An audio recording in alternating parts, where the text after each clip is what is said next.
You know, there's a certain kind of quiet in my neighborhood, Willow Creek. It's the kind of quiet that feels supervised, like everyone's afraid to mow their lawn on the wrong day. And the source of that supervision, well, her name was Mildred. I'd just gotten back from a 2-week gig up north. I'm a welder. I travel where the work is, and my F-250 was parked right where I always park it. On the paver stone driveway I laid myself, 10 feet from my own front door. But this time, there was a little white envelope tucked under the wiper and flapping in the breeze. It wasn't a friendly welcome home. It was laminated. Inside, in this horrifyingly cheerful papyrus font, was a $300 fine. The violation? Improper storage of a commercial vehicle on a community thoroughfare. I just stared at it. My truck on my driveway. A thoroughfare? The only thoroughfare it was blocking was the path from my porch to my mailbox. I looked up, coffee in hand, and of course, there she was, across the street, Mildred, clipboard in hand. I swear she slept with that thing, pretending to inspect her petunias. But her eyes were locked on me. Mildred was the self-appointed president for life of the Willow Creek HOA. Nobody ran against her because, honestly, nobody wanted the headache. Her husband, Bob, had apparently moved into their lake cabin full-time about 3 years ago. I don't think that cabin had plumbing, but I bet it was quiet. She saw me looking and shouted, not a hello, but a proclamation. "That truck has to move, Mr. Hansen. It's a violation of Bylaw 7, subsection C. We are not a parking lot." Now, I'm not a confrontational guy. I value my peace, so I gave her a little wave, took a sip of my coffee, and went inside. My dog, Roscoe, didn't even lift his head. He knew the drill. Well, apparently the wave was the wrong move. It was gasoline on her little bonfire of authority. The next morning, I woke up to 2 bright orange traffic cones placed neatly at the end of my driveway, like it was a crime scene. And there was a new letter, taped this time, right to my front door. This one wasn't a fine. It was a summons. I was being called before an emergency meeting of the HOA board, which was just Mildred, old Mr. Hemlock, who was half-deaf, and Lisa from down the street, who just looked terrified for aggressive behavior and failure to comply. Aggressive. Me. By drinking coffee in my own doorway. I sat there at my kitchen table, looking at this insane summons, and I felt this cold anger starting to bubble up. This wasn't about a truck anymore. This was about a bully who'd finally picked the wrong house. I remembered what my granddad told me once when I was dealing with a crooked foreman. He said, "Jack, don't ever wrestle a pig. You both get dirty and the pig likes it. You just find the paperwork that says you own the mud." So, instead of calling a lawyer, instead of going over there and yelling, I just grabbed my keys, told Roscoe to hold the fort, and I took a nice, quiet drive down to the county assessor's office. I walked in. The place smelled like old paper and floor wax. I get up to the counter, and this lovely older woman, probably 2 years from retirement, named Brenda, looks up at me over her glasses. "Help you, hun?" I said, "Yeah, I hope so. I just need to get a clear plat map and the original boundary filings for my property. Willow Creek Estates. It's on 24 Juniper Drive." Brenda kinda chuckled. A dry, knowing little laugh. "Ah, Willow Creek," she said, tapping on her ancient keyboard. "Been getting a lot of calls from that neighborhood lately. Seems your HOA president's been active." "You have no idea," I muttered. She squinted at the screen, and then her eyebrows just shot up. "Well now," she said, "this is interesting." My heart kinda skipped. "Interesting bad or interesting good?" She spun the monitor around. "You're 124 Juniper, but do you know anything about a parcel labeled WC Supplemental Tract 7? I told her I had no idea. "I just bought the house," she pointed. "Well, according to this, about 18 months ago, a whole bunch of remnant land parcels from the original 1970s developer, land they never built on, just junk plots, went into tax default. The county bundled them up for auction." "Okay," I said, not seeing where this was going. "And," she continued, "it looks like one person bought that entire bundle. A holding company, which is registered to, wait a minute, a Hansen family trust. Does that mean anything to you?" My blood went cold. My granduncle Al. He was a weird old guy, bought up junk land all over the state, thought it was a brilliant investment. When he passed, he left me this trust that I honestly hadn't really looked at. I just let the lawyers handle it. I must have looked pale, 'cause Brenda just smiled. "Mr. Hanson," she said, printing out a huge map, "that junk land your uncle bought? It wasn't worthless. It was all the other land. The county just merged it all into your primary deed last month to clear the books, since you were the adjacent owner." She handed me the map. My property line wasn't a neat little square. It was this giant sprawling spiderweb. My driveway? Mine, the little strip of grass next to it. Mine, the "Welcome to Willow Creek" sign at the entrance to the neighborhood, was sitting on my land. The community gazebo, the one Mildred was so proud of raising funds for, mine, and then I saw it. The entire cul-de-sac that looped in front of the other 4 houses, including Mildred's, the land her prize-winning petunias were planted in, was technically my front yard. She hadn't just been fining me for parking on my own driveway. She had been illegally fining everyone, holding community meetings and planting flowers on property that my crazy old Uncle Al had bought for pennies decades ago. I just stood there, staring at the paper. I think I laughed. Brenda just winked and said, "Looks like you own the mud, hun. That'll be $5 for the certified copy." I walked out of that office feeling, I don't even know. It was like finding a winning lottery ticket in a pair of old jeans. The whole drive home, I couldn't stop grinning. This wasn't a fight anymore. This was a business transaction. That night was the emergency meeting. I walked into the community clubhouse, which I now realized was my clubhouse, and the air was thick. Mildred was at the front, standing next to a whiteboard, looking like a general about to start a war. Mr. Hemlock was asleep, and Lisa looked like she was going to throw up.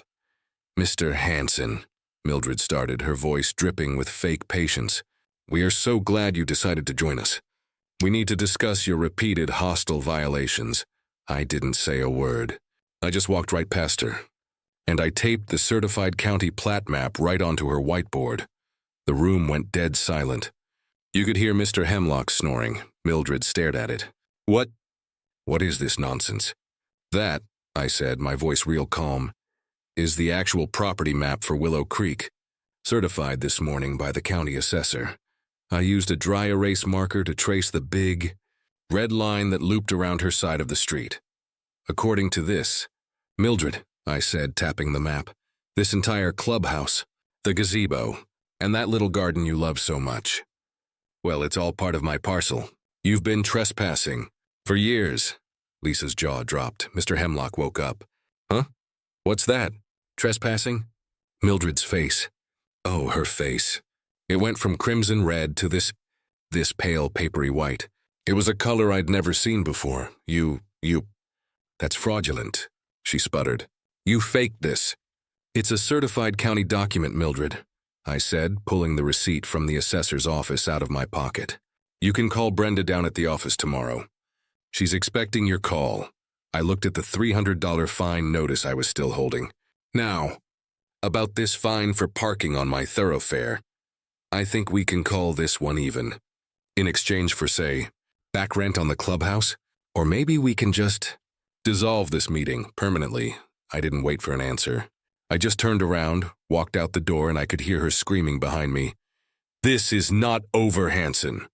This is not over." And you know what? She was right. It wasn't over. Not by a long shot, 'cause a bully doesn't just stop. They don't know how. When you take away their power, they don't retreat.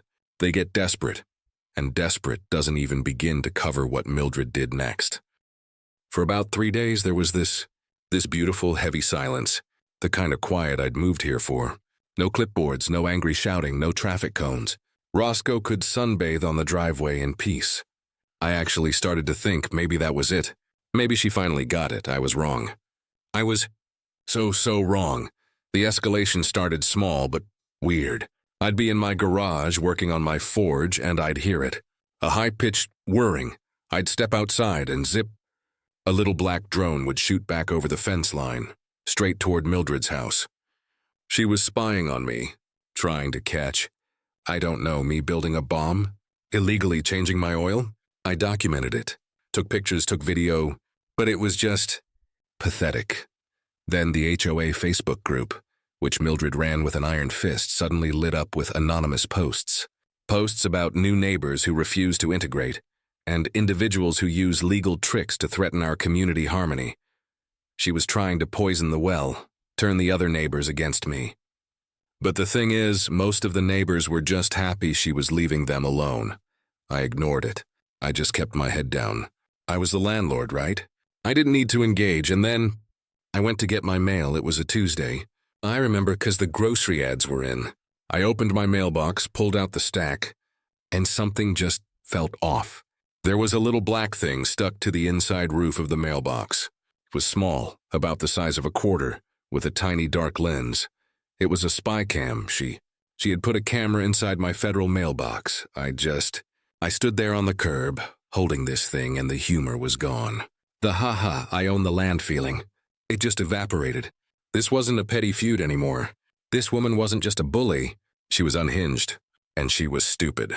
You just don't mess with the U.S. mail. I didn't call the sheriff. I didn't go confront her. I carefully put the camera in a Ziploc bag, pulled the SD card, and I called the U.S. Postal Inspection Service. The real feds, the guy who answered the phone, he did not find this funny. He wasn't Brenda the clerk. He sounded like he ate nails for breakfast. He took my report and he said, "We will be in touch, Mr. Hansen. Do not approach the individual." 2 days later, I'm outside, finally fixing a broken sprinkler head that's been bothering me for a month. It's a beautiful sunny afternoon, and this dark blue official-looking sedan pulls up. Not a cop car, a government car. A man in a suit, a real, no-nonsense cheap suit fed, gets out. His name is Inspector Diaz. He doesn't even look at me. He just walks straight past my property line, past the petunias, my petunias, and knocks on Mildred's door. I just keep fiddling with the sprinkler head. But I'm watching. Mildred opens the door and I can see her puff up, that clipboard mode switching on. "Can I help you?" she says, all vinegar. And Diaz, in this dead calm voice, just says, "Ma'am, I'm Inspector Diaz with the U.S. Postal Inspection Service. Are you aware that tampering with or placing surveillance equipment inside a federal mailbox is a felony punishable by up to 5 years in prison?" The silence that followed, oh man, it was delicious. I heard her start to sputter. I am the president of the Homeowners Association. That man, he's the one. I am not interested in your HOA, ma'am. Diaz cut her off. I am interested in this. He held up the Ziploc bag with the camera.